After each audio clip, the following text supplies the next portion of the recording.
ನಮಸ್ತೆ. ಸರ್ ಹೇಗಿದೆ ಈಗ ಎಲೆಕ್ಷನ್ ಈ ಪ್ರಚಾರದ ಬಗ್ಗೆ ಹೇಳದಿದ್ರೆ ಯಾವ ರೀತಿ ನಡೀತಿದೆ?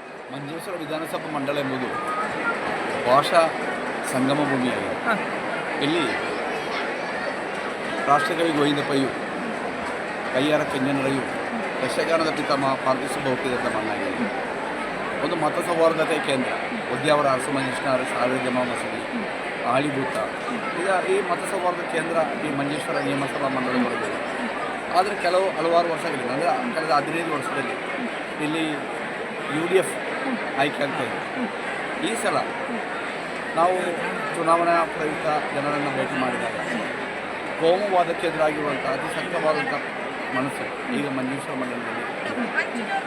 ಮಂಡಲದ ಜನರಿಗೆ ಅವರ ಅಭಿಪ್ರಾಯ ಅಂದರೆ ಇದೊಂದು ಮತ ಸೌಹಾರ್ದತೆ ಅಥವಾ ಜನರಿಗೆ ಬೇಕಾದಂಥ ಒಂದು ಶಾಸಕ ಆಯ್ಕೆ ಆಗಬೇಕು ಅನ್ನೋದಾಗಿದೆ. ಅದರ ಪ್ರಕಾರ ನಾವು ಹೋದ ಕಡೆಯಲ್ಲ ಒಳ್ಳೆಯ ಸ್ವೀಕರಣ ನಮಗೆ ದೊರೆಯುತ್ತಾ ಇದೆ. ಮಾತ್ರ ಅಲ್ಲ, ಈ ಸಲ ಖಂಡಿತವಾಗಿ 2006ರಲ್ಲಿ ಎಡರಂಗ ವಿಜಯ ಗಳಿಸಲಾಗಿ ಈ ಸಲ 2026 ಆವರ್ತನೆ ಆಗಲಿದೆ ಎಂಬುದಾಗಿ ಮಾಡಿ. ಅಭಿವೃದ್ಧಿ ಬಗ್ಗೆ ಮಾತಾಡ್ತಿದ್ರಿ, ಯಾವ ರೀತಿಯಾಗಿದೆ ಮಂಜೇಶ್ವರ ಕ್ಷೇತ್ರ ಬಗ್ಗೆ? ಈ ಮಂಜೇಶ್ವರ ಮಂಡಲ ಎಂಬುದು 2006ರಿಂದ 2011ರವರೆಗೆ ಒಂದು ಕಾಲಘಟ್ಟ. ಆ ಕಾಲಘಟ್ಟದಲ್ಲಿ ಉಂಟಾದ ಅಭಿವೃದ್ಧಿ ನಾನು ಒಂದೊಂದಾಗಿ ಹೇಳ್ತೇನೆ. ಈಗ 1980ರಲ್ಲಿ ರಾಷ್ಟ್ರಕವಿ ಗೋವಿಂದ ಪೈ ಕಾಲೇಜು ಮಂಜೇಶ್ವರಲ್ಲಿ ಪ್ರಾರಂಭ. ಅದರ ನಂತರ ಒಂದು ಉನ್ನತ ವಿದ್ಯಾಭ್ಯಾಸ ಸ್ಥಾಪನೆ ಮಂಜೇಶ್ವರ ಮಂಡಲದಲ್ಲಿ 2006ರಲ್ಲಿ ಆಯ್ಕೆಯಾದಂಥ ಶಾಸಕ CH ಕುಂಜಮ್ಮ ನೇತೃತ್ವದಲ್ಲಿ ಕುಂಬಳೆಯಲ್ಲಿ IHRD ಕಾಲೇಜು, ಅದೇ ರೀತಿ ಬಾಡೂರಿನಲ್ಲಿ ITI ಪ್ರಾರಂಭವಾಯಿತು.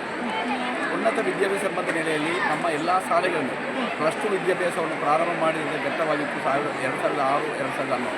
ಮಾತ್ರವಲ್ಲ, ಮಂಜೇಶ್ವರ ಮಂಡಲಕ್ಕೆ 3 ಹೈಸ್ಕೂಲನ್ನು ಒದಗಿಸಿದ ಕಾಲಘಟ್ಟವಾಗಿತ್ತು. ವಿದ್ಯಾವರಗುಡ್ಡೆ, ಮೂಡಂಬೈಲು, ಕಡಂಬ, ಈ 3 ಹೈಸ್ಕೂಲ್ಗಳು ಒಂದೇ ಪಂಚಾಯತಿನಲ್ಲಿ 2 ಹೈಸ್ಕೂಲ್ ಬಂದಂಥ ಕಾಲಘಟ್ಟವಾಗಿತ್ತು.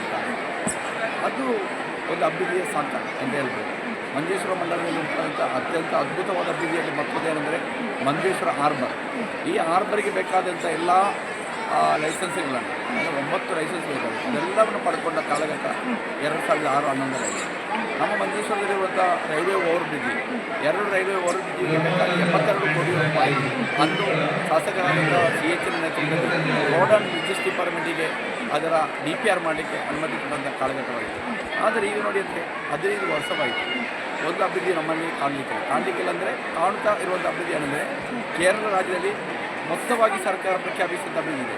ಈಗ ವಿದ್ಯಾಭ್ಯಾಸ ಮೇಲ್ಗಡೆ ತಗೊಳ್ಳಿ, ವಿದ್ಯಾಭ್ಯಾಸ ಮೇಲ್ಗಡೆಯಲ್ಲಿ ಮೊತ್ತವಾಗಿ ಇರುವಂಥ ಒಂದು ಅಭಿವೃದ್ಧಿ ಚಟುವಟಿಕೆ ಏನೆಂದರೆ ಸರ್ಕಾರಿ ಶಾಲೆಯ ಕಟ್ಟಡಗಳ ಅಭಿವೃದ್ಧಿಯಾಗಿದೆ. ಅಲ್ಲಿ ಹೈಟೆಕ್ ಕ್ಲಾಸ್ ರೂಮ್ಗಳು ಪ್ರಾರಂಭ ಆಗಿದೆ. ವಿದ್ಯಾರ್ಥಿಗಳಿಗೆ ಕಲಿಯುವುದಕ್ಕೆ ಸೌಕರ್ಯಗಳು ಅಲ್ಲಿ ಉಂಟಾಗಿದೆ. ಅದು ಮತ್ತು ಕೇರಳದಲ್ಲಿ ಉಂಟಾದ ಅಭಿವೃದ್ಧಿಯ ಒಂದು ಭಾಗ.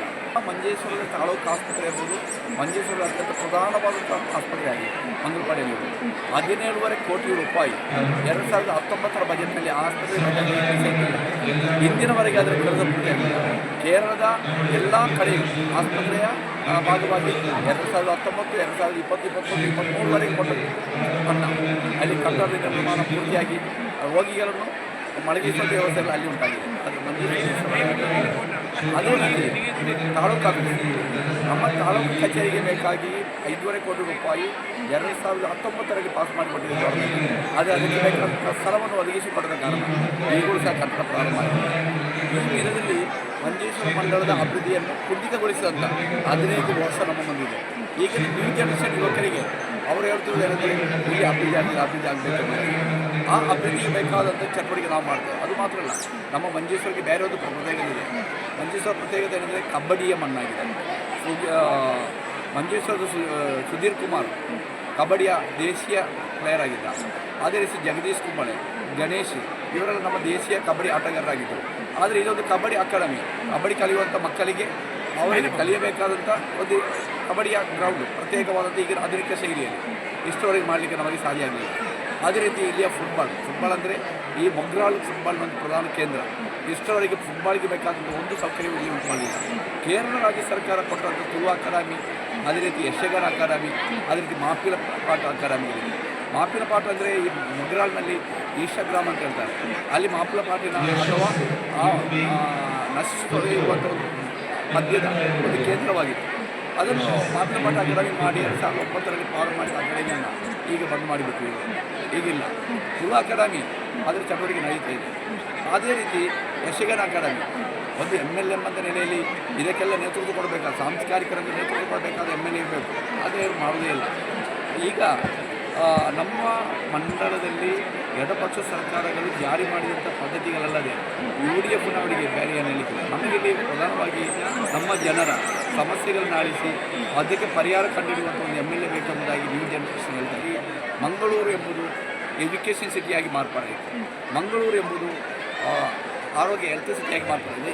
ಅದುಗೆ ಈಗ ಇಕ್ಕೇರಿ ವಿಜಯನಗರ ಸಾಮ್ರಾಜ್ಯ ಕಳೆದ ನಂತರ ಹೈದರಾಲಿ ಟಿಪ್ಪು ಬಂದು 18ನೇ ಶತಮಾನದ ಕೊನೆಯವರೆಗೆ ಅಂದರೆ 1800ರವರೆಗೆ. ಟಿಪ್ಪುನ ಮರಣ ನಂತರ ಇದು ಕೆನರಾ ಪ್ರಾಂತ್ಯದ ಭಾಗವಾಯಿತು. ನಮ್ಮಲ್ಲಿ ಈ ಕಾಸರಗೋಡು ಕೆನರಾ ಪ್ರಾಂತ್ಯ ಬ್ರಿಟಿಷ್ ದೇಶದ ಬಾಂಬೆ ರೆಸಿಡೆನ್ಸ್ನ ಭಾಗವಾಯಿತು. ನಂತರ ಕೆನರಾವನ್ನು ವಿಭಜಿಸಿದರು. ಅದನ್ನು ಸೌತ್ ಕೆನರಾ ಮಾಡಿದಾಗ ಉತ್ತರ ಕೆನರಾ ಆಚೆ ಹೋಯಿತು, ಬಾಂಬೆ ರೆಸಿಡೆನ್ಸ್ನ ಭಾಗವಾಯಿತು. ನಮ್ಮ ಸೌತ್ ಕೆನರಾ ಮೆಡ್ರಾಸ್ ರೆಸಿಡೆನ್ಸ್ನ ಭಾಗವಾಯಿತು. ಹಾಗೂ ನಮ್ಮ ಕೇಂದ್ರ ಅವರು ಈ ಕಾಸರಗೋಡು ಮಂಗಳೂರು ಕಯ್ಯೂರು ಅಂತೇಳಿ ಇರೋದು ಪ್ರದೇಶ ಇದೆ. ಅತ್ಯಂತ ಸ್ವಾತಂತ್ರ್ಯ ಹೋರಾಟದ ಅತ್ಯಂತ ಪ್ರಬಲವಾದಂಥ ಹೋರಾಟ ನಡೆದಂಥ ಕೇಂದ್ರ. ಅದರ ವಿಚಾರ ನಡೆದು ಮಂಗಳೂರು ಕೊಟ್ಟರು.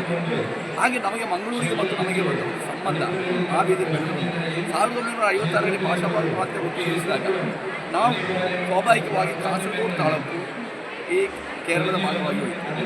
ಆ ಭಾಗವಾಗಿ ಹೋದ ನಂತರ ನಾವು ಆಶ್ರಯಿಸಿದ್ದು ಮಂಗಳೂರನ್ನೇ. ಇಲ್ಲಿ ಅವರ ಭಾಷೆ ಕನ್ನಡ, ಉರ್ದು, ಮಲಯಾಳ, ಮರಾಠಿ ಹೀಗೆ ವ್ಯತ್ಯಸ್ತವಾದಂಥ ಭಾಷೆಗಳು ಮಾತಾಡುತ್ತಿರುವಂಥ ಒಂದು ಮಿನಿ ಇಂಡಿಯಾ ಈ ಮಂಜೇಶ್ವರ ಮಂಡಲವಾಗಿದೆ. ನಮಗೆ ಒಂದು ಸಂಬಂಧ ಮಂಗಳೂರು. ನಮ್ಮ ಭೂತ ಸ್ಥಾನಗಳಿರುವುದು ದಕ್ಷಿಣ ಕನ್ನಡ ಜಿಲ್ಲೆ ವಿವಿಧ ಪ್ರದೇಶದಲ್ಲಿ, ಅವರ ಭೂತ ಸ್ಥಾನ ಇರುವುದು ನಮ್ಮ ಪ್ರದೇಶದಲ್ಲಿ. ಅಂಥ ಒಂದು ಸಂಬಂಧ ನಮಗಿದೆ. ಆದ್ದರಿಂದ ಒಂದು ಸುಪ್ರಭಾತದಲ್ಲಿ ಇಲ್ಲಿ ಏನಾಗಿದೆ ಅಂತ ಹೇಳ್ತಾರೆ ಶೋಭಾ ಕರಂದ್ಲಾಜೆ ಅವರು ಮಾಡಿದ ಕಲಿಸರ ಇವರು ಸಚಿವರಾಗಿದ್ದಂಥ ಕರ್ನಾಟಕ ಇದು ಮಂತ್ರಿಮಂಡಲ ಅವತ್ತಿನ ಮಾಡಿದ ಕಥೆ ನಿಮಗೆ ಗೊತ್ತಿದೆಯಲ್ಲ. ಕೋವಿಡ್ ಕಾಲದಲ್ಲಿ ನಿಮ್ಮನ್ನು ಪರಕೀಯರಂತೆ ನೋಡಿದರು. ಕೇರಳದವರನ್ನು 29 ಗಡಿ ರೋಡಿಗೆ ಮಣ್ಣಾಕಿದರು, ಬಂದ್ ಮಾಡಿದರು. ನಮಗೆ ಕರ್ನಾಟಕಕ್ಕೆ ಪ್ರವೇಶ ಇಲ್ಲದಾಗಿ ಮಾಡಿದರು. ಅಷ್ಟು ಕ್ರೂರತೆಯನ್ನು ತೋರಿಸಿದಂಥ BJP ಅವರು ಹೀಗೆ ಇಲ್ಲಿ ಬಂದು ಸೌಹಾರ್ದತೆ ಮಾತಾಡ್ತಾ ಇದ್ದಾರೆ. ಯಾವ ಸೌಹಾರ್ದತೆ ಅವರಿಗಿರುವುದು? ನಮ್ಮನ್ನು ಮನುಷ್ಯರಾಗಿ ನೋಡಲೇ ಇಲ್ಲ. ಈ ಕಾಸರಗೋಡು ಜಿಲ್ಲೆಯವರನ್ನು ಮನುಷ್ಯರಾಗಿ ನೋಡಲೇ ಇಲ್ಲ. ಅದಕ್ಕೆ ಅವರು ಹೇಳುವುದೇನು, ಕಾಸರಗೋಡು ಮಂಗಳೂರಿಗೆ ಬಂದರೆ ಕೋವಿಡ್ ಬರ್ತದೆ ಅಂತೇಳಿ ಒಂದು ಕತೆ ಶೋಭಾ ಕರಂದ್ಲಾಜೆ ತಲೆಯಲ್ಲಿ ಇರಬೇಕು. ಆದರೆ ದಕ್ಷಿಣ ಕನ್ನಡ ಜಿಲ್ಲೆಯ MLAಗಳ MPಗಳ ತಲೆಯಲ್ಲಿ ಇರಬೇಕು. ಈಗ ಮನೆ ಮನೆಗೆ ಬಂದಿರ್ತಾರೆ, ನೀವು BJP ಓಟಿ ಕೊಡಿ ಅಂತೇಳಿ.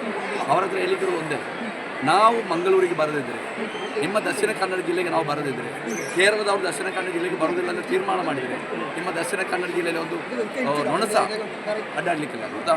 ಅಲ್ಲಿಯ ಹೋಟೆಲ್, ಅಲ್ಲಿಯ ಎಜುಕೇಷನ್, ಅಲ್ಲಿಯ ಆಸ್ಪತ್ರೆಗಳು, ಅಲ್ಲಿಯ ಇನ್ನಿತರ ವ್ಯಾಪಾರ ಸಂಸ್ಥೆಗಳು, ಮದುವೆ ಸಮಾರಂಭ ನಡೆಯುವ ಹಾಳುಗಳು ಎಲ್ಲ ನಡೆಯುತ್ತಿರುವುದು 9 ಶತಮಾನ ಕೇರಳೀಯರ ಹಣದಿಂದ.